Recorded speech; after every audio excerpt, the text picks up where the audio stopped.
A mysterious mist envelops the town, bringing deadly and unknown creatures from another dimension that traps a group of people in a grocery store. As the group struggles to survive and find a way out, tensions rise and personal demons are revealed. Will they survive the mysterious mist and the dangers it brings? Let's find out in the movie. The story begins with an artist, David Drayton, the main character, hand-painting a poster for an upcoming horror film. Later that night, a massive storm strikes Bridgeton, Maine, where David's house and the whole town lose electricity. Because of the bad weather, David brings his family downstairs to take shelter as the weather might cause accidents. And right after they go to hide, a tree smashes through his studio window, ruining his paintings, including his latest work. The morning after the storm, David and his family go outside to check on their property. David, holding his latest painting, looks at it for the last time before throwing it away with a look of regret in his eyes. And at that moment, his son Billy approaches him and his wife Steph and tells them that he needs to show them something. They then discover that their family boathouse has been crushed by a fallen tree from their neighbor's land in the storm. While staring at the now ruined boathouse outside their home, the family notices a thick mist approaching from off the nearby lake. Having different guesses of what the approaching mist might be, David just shakes it off and tells his family that it might just be caused by the storm. Afterwards, he tells Steph to get Billy dressed because he'll be taking him to town to buy some groceries and materials to fix their broken window. While Billy is getting dressed up, David goes to the neighbor, Brent Norton, who is a lawyer, to exchange insurance information about the boathouse. Upon arriving at Brent's yard, David notices that Brent's car is also crushed by a tree because of the storm. After exchanging words about the insurance, Brent asks David for a ride to the town, to which David says yes. Afterwards, David, Billy, and Brent drive to town by his SUV for the grocery store, while David's wife, Steph, remains behind at the house. While driving to the grocery store, they see several electric company trucks heading in the other direction, and oddly, several dozen military vehicles are heading to the military base. Upon arriving at the grocery store, David takes out his phone to contact Steph, but it has no signal. He also tries to call her using the payphone, but finds out it is no good either. Returning to the grocery store, David finds the store packed with people stocking up on supplies. There, he sees Sally, who works as a store clerk, and asks why they aren't using the generators to power up the whole grocery store, to which she replies that they only use it to keep some products cool and not spoil. After a while, when David is talking with his son and some locals, he sees 3 military men entering the store that are seen to be easygoing. A military policeman then arrives right after. He approaches the soldiers and orders them to return to base after 30 minutes of shopping and just leaves after telling the soldiers what to do. Sometime later, David hears a loud siren outside which alarms all the people in the store, making them all turn their attention to the parking lot. Outside, they see a local townsperson named Jeff Miller running towards the grocery store, bloodied and frantically screaming for help. Upon entering the store, the man immediately begins screaming about something unknown hidden in the mist that is attacking and killing people. Looking outside, people can't see any creature and find that the mist has now surrounded the grocery store. Nothing can be seen but white smoke. Being shocked by what is happening, several people flee the store immediately. Unfortunately, screams are heard shortly after coming from outside in the direction where the people run towards. As people still worry about the mist spreading outside, an earthquake suddenly happens, which causes some people to panic and stress even more. A store manager then tells everyone to seal the doorway and to remain inside calmly. However, there is a lady who worries about her 2 young children who are left home alone. In that case, she wants to go home to check on them and asks somebody to accompany her on the way. Being scared of the dangers the mist may bring, everyone just stares at her, but no one wants to accompany her, so she leaves the grocery store alone. After some time calming down and contemplating what is happening, David sits down to rest along with his son and some locals that are also stuck with them in the grocery store. This time, a supervisor named Ollie Weeks checks up on them and says that David should get some blankets in the back room. So David gets up and goes to the back room of the grocery store on his own. While checking on the blankets, he notices that the generator is fuming and almost overheating. Checking near the generator, he hears something outside the large loading dock door of the grocery store. Moving closer to the loading dock door, he is startled to find that it is a terrifying creature which starts pressing heavily into the door, so he quickly runs back into the main store. Upon arriving, he tells others what he heard through the door, but they don't believe him. David also tells them that the generator is smoking and might only work for a little while if not fixed. After convincing other men, the 5 of them go back to the loading dock to check the sound and fix the generator. After inspecting the generator, they come to a conclusion that the generator's exhaust system is clogged outside and someone must remove what is stuck in it. A young bag boy, Norm, volunteers to go outside. Hearing this, David warns him not to go outside, but Norm and the other men ignore his warnings and keep insisting on opening the large loading dock garage door. While opening the door, the mist becomes incredibly thick and slowly seeps through the loading dock into the back room. The men then make fun of David for being a scaredy cat, but before anyone can react, a giant tentacle appears and snags Norm's leg, trying to pull him out under the door. Norm grabs the door, trying to stop the unknown creature from pulling him completely. David then tries to pull him back while asking for help from the other men, but they are too scared to move. Unfortunately, several more tentacles appear and begin ripping flesh from Norm's body. Wanting to save Norm, Ollie breaks the emergency glass to grab an axe inside it. He tries to chop off the tentacle, holding Norm, but misses and almost hits his head.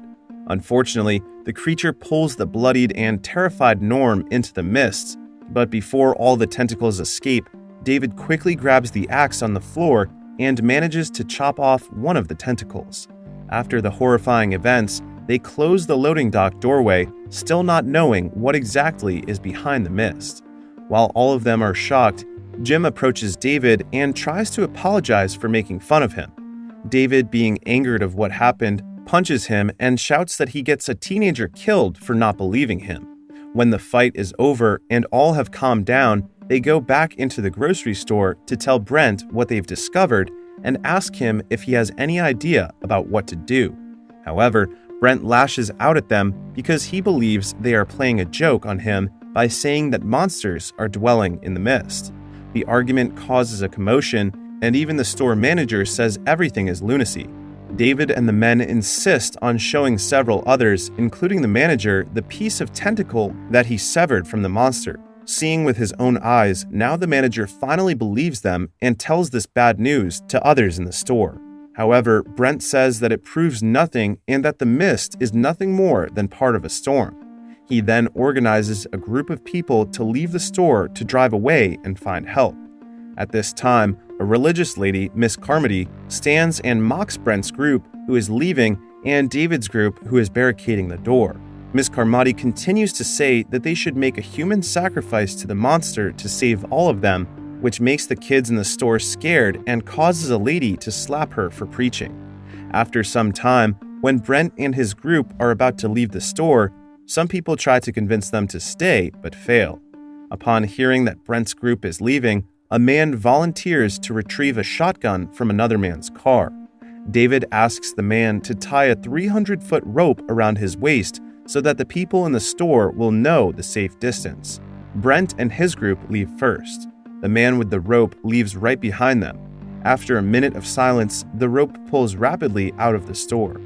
David and several others try to hold it back, but it just runs too fast. Finally, the rope stops and David and others pull back the rope. Eventually, the rope comes back into the store red, covered in fresh dripping blood, and the lower, severed half of the man's body is still attached to the rope's end. Seeing this, everyone in the store begins crying and screaming. The remaining people assume that Brent and his group have also died, and they realize the only way to survive is to continue barricading everything in front of the storefront. Since the moment that Brent and his group are gone, the people in the store have been split into two groups. One group follows David and believes they must barricade the doorway and survive until help comes. The second group, however, listens to Miss Carmody, who believes God has sent down his plagues and wrath upon their town and the world for their sins. She cries out that she's a righteous follower of God and that anyone who wants to be saved should listen to her words and scripture. David and his men believe that this is not a biblical problem and can be solved rationally. Both groups don't have a chance to argue that night, though, as giant 2-foot-long insects begin landing on the windows of the store's front. Though the insects don't seem to be the problem, some giant 6-foot pterodactyl-like predator birds hunting the insects are now crashing into the windows. The windows crack further when a bird crashes into an insect resting on a window. Eventually, a bird shatters a window, allowing several insects to fly through the window. Upon entering, the insects immediately attack and kill a young girl who is a worker at the grocery store. When other people are using shovels, rakes, and sticks to beat and kill the insects, another 2 large bird creatures enter the store. The first bird kills a man immediately upon entering the store and is, in turn, killed by being set on fire. The other bird is shot by Ollie, who wields a 6-shooter pistol. The fire used to kill the bird eventually burns a man severely. He is burned so badly that he says the pain is unbearable and begs to be killed to end his suffering. David and those near the burn victim tell him to hang on for a little longer. After discussing what to do, David and his group go outside to visit a nearby shopping plaza pharmacy to retrieve burn medicine, antibiotics, and painkillers. On their way back to the grocery store, they encounter the military policeman that appeared before. The MP has been strung up in a spider's web and has large pulsing sores covering his body. Coughing and stuttering, he says that everything is their fault and that the military is responsible for this disaster. The sores on his body then open to reveal live spiders growing inside of them. Seeing this, David and his group quickly retreat to the grocery store. While retreating, they lose 2 people to the spiders. David and his group make it back to the store and ask the soldier who went to the pharmacy with them what the military policeman meant by it being the military's fault. The soldier says his 2 other partners in the store can explain it better, but the group later discovers that the 2 other soldiers have committed suicide by hanging themselves in the loading docks. The remaining soldier says that all he knows is that the scientists have found a way to open doorways to other worlds and dimensions, and they call it Project Arrowhead. He also adds that the Project Arrowhead went out of control, allowing different creatures to escape. Hearing this, Mrs. Carmody says that the doorway is hell and that now they are paying for the soldier's mistakes. She demands that the remaining soldier be sacrificed for his sins for bringing these monsters here. The soldier replies that he is just a lowly soldier and the scientists are the ones who did all the experiments. Miss Carmody exclaims that they have tampered with God's power and those responsible must suffer. Hearing this, one of the men who has sided with her stabs the soldier 3 times in the stomach.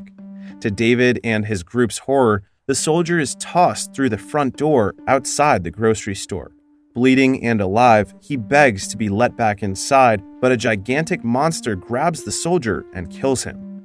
After the monster leaves, Miss Carmody says that the monsters have been appeased tonight, but more people must be offered up eventually. Her biblical ramblings become more fervent and frequent, and she even starts talking commandingly about a human sacrifice.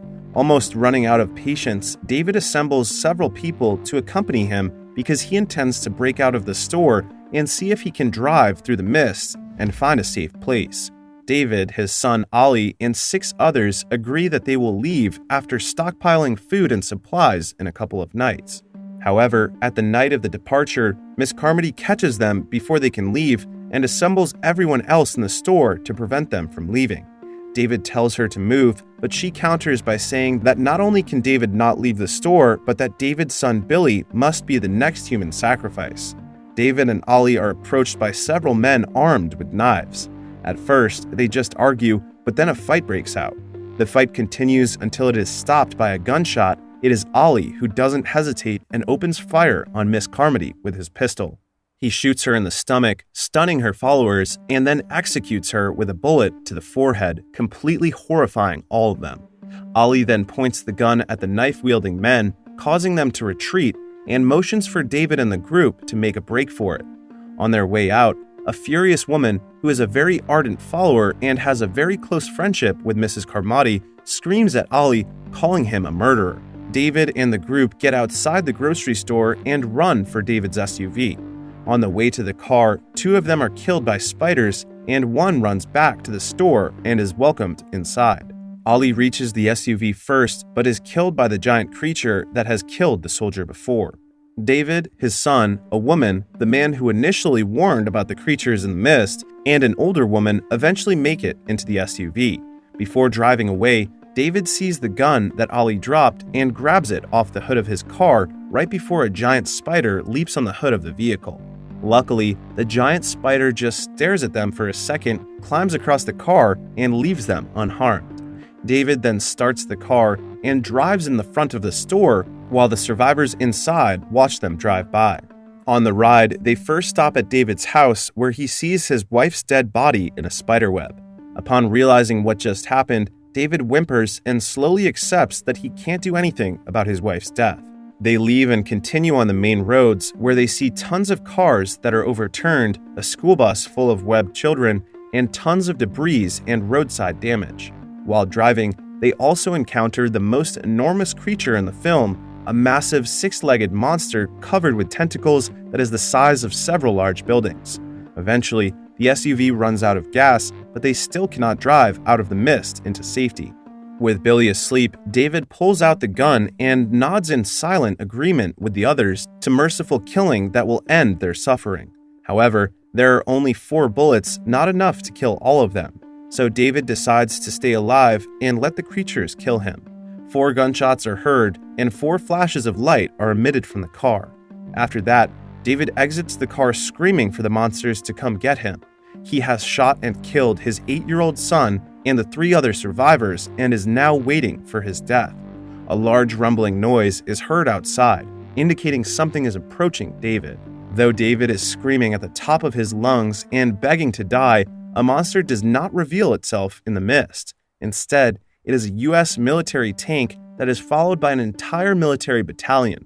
Tanks, soldiers with flamethrowers and rifles, and truckloads of survivors are now traveling on the road. Some survivors are from the grocery store, and one of them is the woman who left the store by herself at the very beginning. She is entirely unscathed and has her 2 children with her. David realizes that he has just murdered his son and 3 innocent people only moments before they would have been rescued. The movie ends when David collapses and continues to scream. 2 soldiers approach him to help him, not aware of what David has just done. Overall, The Mist is an atmospheric and suspenseful horror film that explores themes of survival, faith, and the dangers of groupthink. Its compelling characters and tense plot distinguish it in the genre, and its shocking ending leaves a lasting impression on audiences.